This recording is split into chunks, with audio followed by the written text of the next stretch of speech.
بسم اللہ الرحمن الرحیم۔ سن سکو تو سنو میں خوش آمدید۔ جو رکے تو کوہ گراں تھے ہم آج کا ناول ہے اور اس کی قسط نمبر 18 کے ساتھ آپ کی خدمت میں حاضر ہیں۔ اگر آپ نے ابھی تک ہمارا چینل سبسکرائب نہیں کیا تو ہمارے چینل کو سبسکرائب کریں اور بیل آئیکن کو پریس کرنا مت بھولیے گا تاکہ آنے والی تمام اقساط آپ کو بر وقت ملتی رہیں۔ ناول کیسا لگ رہا ہے یہ بھی آپ ہمیں کامنٹ باکس میں ضرور بتائیے گا تاکہ ہماری حوصلہ افزائی ہوتی رہے۔ شکریہ۔ Back to work. وہ ساتھ کے آفس کے وسط میں 5 منٹ سے کھڑے اپنے فائلز پر سر جھکائے دیکھ رہے تھے۔ اس کا کوٹ اس کی آفس چیئر کی پشت پر رکھا تھا اور شرٹ کے کفس کے بٹن کھلے تھے۔ ٹائی کی گرہ ڈھیلی ہو چکی تھی۔ یہ صورتحال اس بات کی نشاندہی کر رہی تھی کہ سعد اپنے کام میں پوری توجہ سے مگن تھا۔ Back to work. 5 منٹ بعد اس نے اپنی سوچ کے الفاظ دیتے ہوئے بلند آواز میں کہا۔ سعد نے چونک کر سر اٹھایا اور مسکرایا۔ آپ جانتے ہیں میں الفاظ سے کبھی پیچھے نہیں ہٹتا، اس نے کہا۔ انہوں نے بے تاثر لہجے میں کہا۔ امید ہے کہ تمہارا وقت اب راضی خوشی پھر سے رواں دواں ہو گیا ہوگا، انہوں نے کہا۔ اچھا خاصا، مختصر جواب آیا۔ ویسے اس وقت صاحب کے موڈ کیسے رہے؟ اس آف میں وہ چند قدم چل کر آگے آئے۔ خاصے اچھے۔ پہلے مختصر جواب کا ہیر پھیر کیا گیا۔ کوئی ہلا گلا، کوئی شور شرابہ، کوئی کھانا وانا، کوئی پینا پلانا، کوئی گرل فرینڈز، کوئی عاشقی معشوقی، کچھ نئی تازی؟ انہوں نے معنی خیز انداز میں سوال کیا۔ سعد نے سر اٹھا کر انہیں دیکھا اور ان کے بین السطور مدعا پر غور کیا۔ تقریباً سب کچھ ہوا، اس نے پھر قلم پر ڈھکن لگاتے ہوئے کہا۔ ہاں، وہ پیلے پلانے کی بات پر آ کر رہ گئی۔ وہ کیوں بھئی؟ آج کل تو میرے سب وافر میسر ہے، پانی کی طرح بہتی ملتی ہیں، انہوں نے دانستہ چوٹ کی۔ سعد نے ریوالونگ چیئر کو کمر کے دباؤ سے پیچھے کر کے سر اس کی پشت سے ٹکاتے ہوئے دکھ کا اظہار کیا۔ یہ تو ہے، سب میسر ہے۔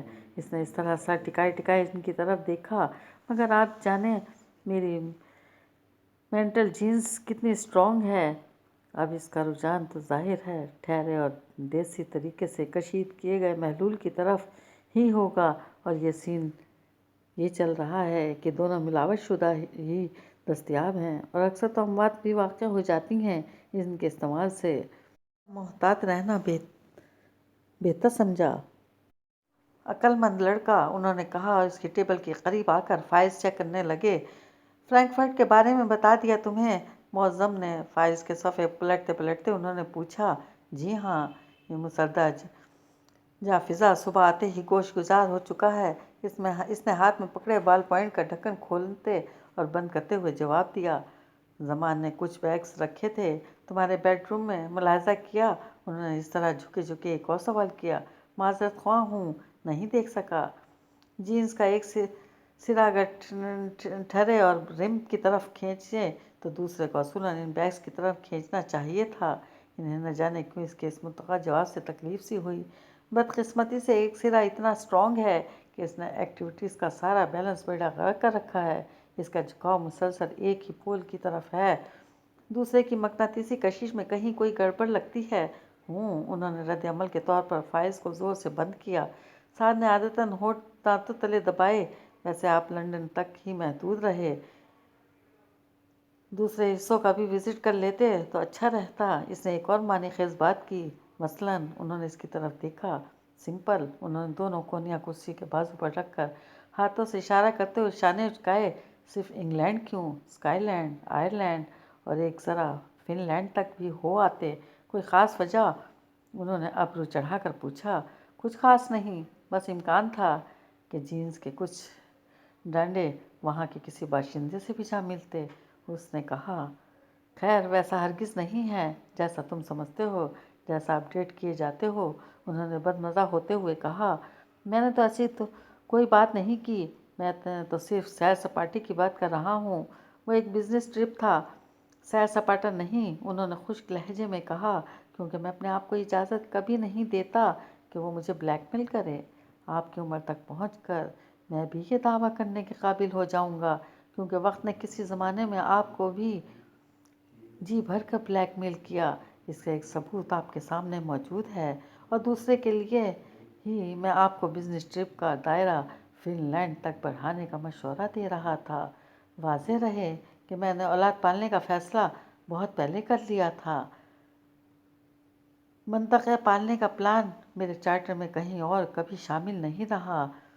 سعد نے دیکھا انہیں طیش آنے لگا تھا۔ بہتر یو آر، اس نے چٹکی بجاتے ہوئے کہا۔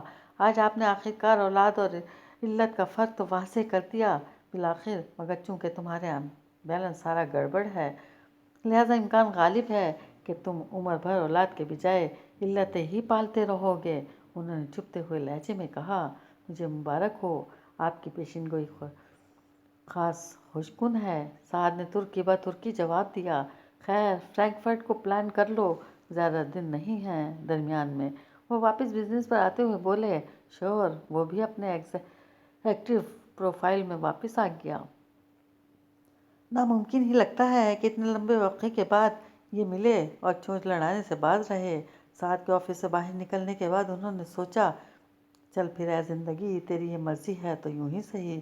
انہوں نے ہاتھ میں پکڑے سیل فون پر کوئی نمبر ملاتے ہوئے فیصلہ کیا۔ ہاں نادر، اب وہ فون پر کسی سے بات کرتے ہوئے اپنے آفس کی طرف بڑھ رہے تھے۔ میں نے صبح دیکھا ہے سعد کی گاڑی کا ماڈل پرانا ہو چکا ہے۔ مجھے سب میکس کے نئے ماڈلز اور پرائز فارورڈ کرو ذرا جلدی۔ مجھے سعد سلطان کہتے ہیں۔ آئی ایم سوری ماہ نور، میں ذرا لیٹ ہو گیا۔ کیا آپ یہ اسکیچ بیچنا چاہیں گی؟ میں اس کی منہ مانگی قیمت دینے کے لیے تیار ہوں۔ تم نے چارلس ڈکنز کو پڑھا ہے کبھی؟ ایک جگہ میں تمہارے کہنے پر گیا اور مس ہیوشم سے مل آیا۔ کیا ایک جگہ تم میرے کہنے پر چلو گی؟ یہ سارا خان ہے۔ سارا ایک ونڈرفل ایکروبیٹ اور ٹرینر آرٹسٹ رہ چکی ہے۔ میں نے اپنی آنکھوں سے اس کی ہڈیاں ٹوٹتے اور خون بکھرتے دیکھا ہے۔ اتنی جلدی نتائج اخذ کرنے سے گریز کیا کرو۔ انسان کو اپنی زندگی کے معاملات میں بہت شیور ہونا چاہیے۔ کبھی چیزیں اتنی بلیویبل ہوتی ہیں کہ آپ ان کی قیمت کا اندازہ ہی نہیں لگا پاتے۔ نامور جگہوں اور نامور لوگوں کے بارے میں تو سب ہی جانتے ہوں گے۔ گمنام جگہوں اور لوگوں کے بارے میں جاننا میرا پسندیدہ مشغلہ ہے۔ اختر سے ملنا پسند کرو گی؟ میں معذرت خواہ ہوں، میں نے غلط کیا جو تمہیں یہاں لے آیا۔